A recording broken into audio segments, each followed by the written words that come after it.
Hi, it's Jane again. This is part 2 of my editing tutorial in which I'll be covering the basics of DaVinci Resolve. There's a lot to this software, so I will not be going insanely deep on any particular aspect, more just showing you around and telling you what all the features do. I do encourage you to try some new things out if you have the time. It could make the project look a whole lot better.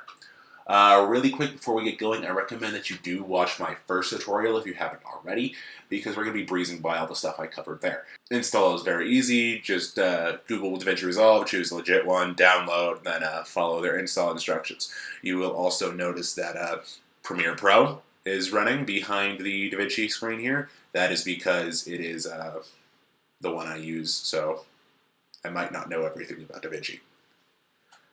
Anywho, so since we're doing this on a computer, the first thing we're going to have to do is some file transfer. I'm on Mac, and I've been having issues with getting a direct connection between my iPad and my laptop, so I've had to do all my file transfer via Google Drive. Just upload your files from your camera roll into your Google Drive folder, and then go through and download them onto your computer. They'll show up in your downloads folder, but I recommend making a separate folder for your project just to keep things clean. From there, we can open DaVinci and start up a new project. I'm just going to call mine example project 2 because I did example project 1 when I was preparing for this. Project 2 and create. Once you do that, take a deep breath. There's a lot of stuff here, but we aren't going to need most of it for this project. What we are going to do is go to the Media Selection tab down here in the bottom left of the screen and import your media. Now, to do that, you'll see that there's all these files here where you can basically just go through your computer and find what you need to get. But I am going to go to this big old section down the bottom here. I'm going to right-click. Side note, if you're editing on a computer, you're going to want a mouse because there is a lot of right-clicking involved. And to those, especially for those of us on Mac, that double-click will get stupidly annoying. Anywho, you can go into Import Media here. And as soon as this pulls up, you will see all of your downloads. Now I've got my example video folder here, so I'll just click on that and then select all of this stuff in here. There we go. And then I can just either hit open or I can drag them over into the media pool. It'll say the clips are in a different frame rate than the current project settings. That is because the iPad is whack. So yeah, just hit change and you'll be fine. So now we can see all of our little clips here in the media folder. And at this point, we are pretty much done with the media tab, and we're going to be going on to the cut tab. Now this is where you'll be doing most of your initial assembly and cutting and whatnot. A lot of this can also be done over here in the Edit tab, but we're going to be using that later, and I want to show off all of the features that this service has to offer. So we go in here, we grab our first thing, which is going to be for me probably 1, 2, 5, I think. We can drag it in here into the timeline, and voila, here we go. Let's see. So yeah, this is where we can cut out all of our useful parts of the footage, and cutting here is a lot more optimized than iMovie, and again, there are several ways to do it. There is the simple dragging method, which is a lot, whoops, so what does that do? There is the simple dragging method, which is a lot easier here than it is in iMovie, so you can just go to the beginning of your clip. You can press play, go to where your clip starts. Also, you'll notice that it's a bit slow to start out with, but that will get better as you play it over and over again, and the system gets more, acquainted with your files. So we can go back to the beginning here, hit play, we'll see the beginning of this shot, and you want to pause, and then you can go, using the arrow keys, you can scroll by frame. So I'm going to find, oh geez, what shot is this? So I'm actually just going to use the arrow keys and go frame by frame to find where the line starts, which is about here. Then I can just either drag this in like so, and it'll match to where the cursor is. Or we can do our split techniques like I was talking about in the last tutorial. So we can go over here to where the clip ends. And now there's 2 ways to do the split. You can either use our handy dandy Where's the blade tool? Oh. Okay, so there's two ways to do this. To do the splitting. One way is only available in the Edit tab. So who knows? Maybe you want to do your assembly over there. But over here, you can just hit Command / or Control if you're on Windows, and then you got your separate clip here, which you can just delete or read it. If you are on the Edit tab here, where spoilers, you'll see all of this stuff. You can also hit B for the Blade tab, and then you can just cut as you will. One thing that I found annoying with the Blade tab is you can see this is lit up here, and if you click it again, it doesn't deselect, so you've got to go back and click the cursor here, and now you're back in just your normal selection mode. So I'm going to go back at cut, and I'm going to get all of my clips set out right, and I will see you all again in a second. Alright, we're back, and now we're going to go over fully into the Edit tab, where you will see the state of our film so far. So I've got just 4 shots in here. And then next up, we can get started on our J-cuts. So for the J-cuts, what you're going to want to do is you're going to want to drag a box around all of your clips, and then you are going to want to deselect linked selection. This is up here. This will now allow you to move your video separately from your audio, so you can get those J-cuts in. Like, if you want to keep both the audio files, you can just drag this, just drag this back a little bit to show you. So we got our clip selected here for our J-cut. We're going to want to grab the audio track here and just move it down a little bit. This way, the audio from one track won't go over and cut out the audio from the other. Now we can just move it up to here where it's in line. Then we've got a ripple delete here.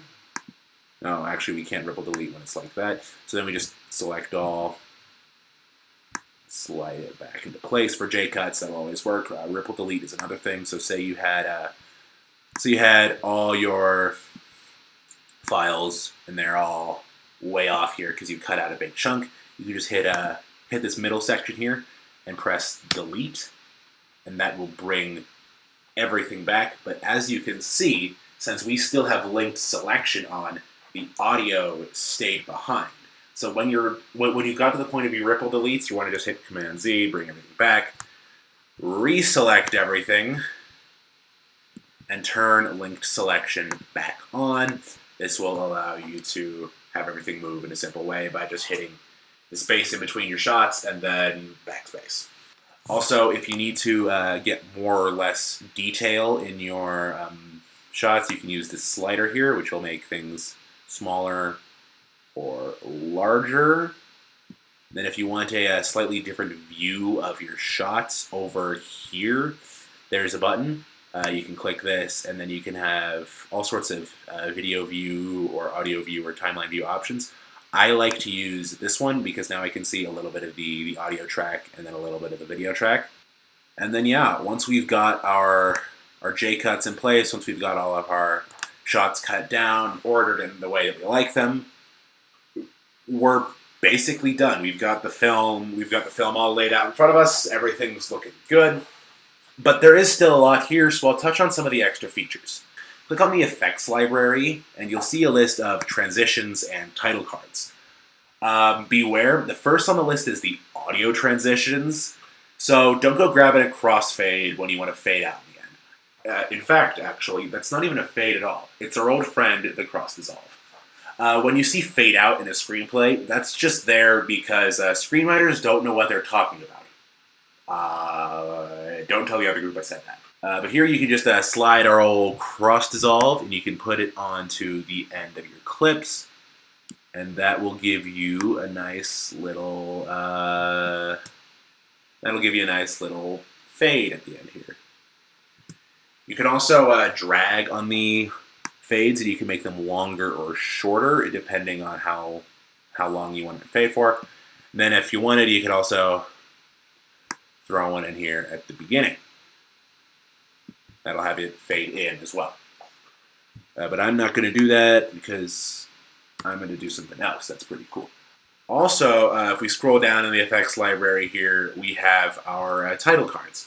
Now, there's a whole bunch of different title cards, but I'm just going to use the middle lower third because that works for me. And we can have our title card not just over a shot, so we can have wording wherever we want to. I'm going to put mine at the beginning, so I'm going to select this whole thing, slide it over to make some room for the title card, grab the title card, throw it in the beginning, and once again, I will be using that ripple delete. So just click on the middle, delete, and now we're here. We can go back to our title card here. We can add our text, if I can get in here, so example film by Jaden Berg. Then we can, example fill, I guess. And then we can move things around this, we can center it, and then we can have the subtitle here. If you don't want a subtitle, you just gotta go through and delete all your text that's in here. And then 'tis gone. And voila, title cards. Now also, if you want, I think this always looks good, you can put a fade over your title card, or I guess a dissolve, pardon me. So we'll go back up here. We'll grab our cross dissolve, put one here, and then I'm also going to put another one over here so that our title fades into the first shot of the film. Like, well, you can't really see it there because everything was slow.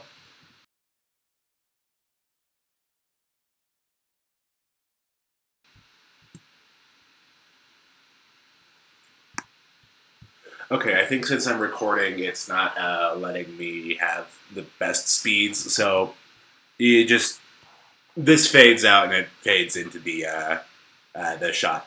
It looks real good. Just give it a try. Yeah, pretty much everything here with the transitions, just have some fun with it. Like, look over them. A lot of them won't look good, but we're all creative people. We can make them look pretty cool, I think. Now, there's a couple tabs that we're really not going to be using that much for this project. Like, there's the effects tab here, which is, this is all for your visual effects. Like, if you had, I don't know, a gunshot or something, you could add that into your film here, but I don't really think any of us will need that super much. And then over here, we've got the color correction tab. Now, this stuff is really cool, but no matter how many times I try to learn it, I just can't get it.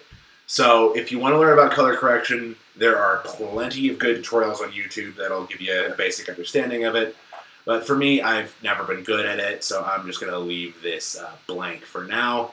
And then there's the audio mixing tab, which, I mean, it's here.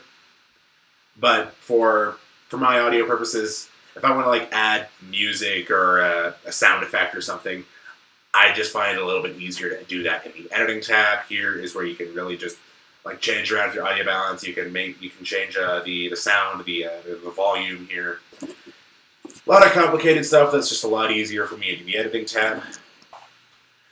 And then this last tab we will actually be using, because this is where we can export our project and get it on YouTube, get it on Canvas, get it wherever we're going to submit it.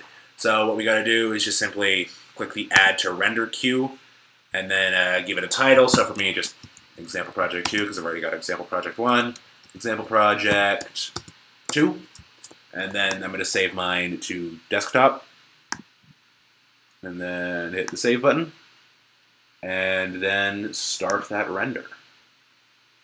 So the render will typically take a second. Mine's going pretty fast, but yeah, so the renderer will do its thing, and then it'll just show up wherever you put it. So with that, we're done. That's editing for you. That's all the basics you need to know for editing. Again, if you'd like to go check out the color correction stuff, find something on YouTube, because I am not your guy. Yeah. So for all of you that made it this far, you guys are the cool kids. I'm excited to see all of your awesome projects. See ya.